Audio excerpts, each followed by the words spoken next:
நெல்லை நெல்லையப்பர் திருக்கோவிலில் ஸ்வேதா கேது மகாராஜாவுக்கு யமபயம் நீக்கும் திருவிளையாடல் நிகழ்வில் திரளான பக்தர்கள் கலந்து கொண்டு சுவாமி தரிசனம் செய்தனர். நெல்லையில் அமைந்துள்ள உலக புகழ்பெற்ற நெல்லையப்பர் கோவிலில் ஸ்வேத கேது என்ற மகாராஜாவை யமன் ஆட்கொள்ள முயன்றதை தடுத்து சுவாமி யமபயம் நீக்கும் திருவிளையாடல் திருவிழா ஆண்டுதோறும் வைகாசி மாதம் அஸ்த நட்சத்திரத்தன்று நடைபெறும். அதன்படி வைகாசி அஸ்த நட்சத்திர நாளை ஒட்டி ஸ்வேதகேது என்ற மகாராஜாவுக்கு யமபயம் நீக்கி சுவாமி ஆட்கொள்ளும் நிகழ்வு நேற்று நடைபெற்றது.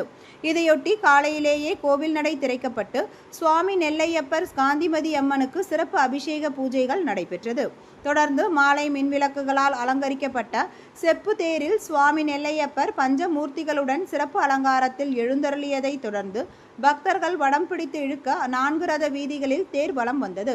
இதில் திரளான பக்தர்கள் கலந்து கொண்டு சுவாமி தரிசனம் செய்தனர்.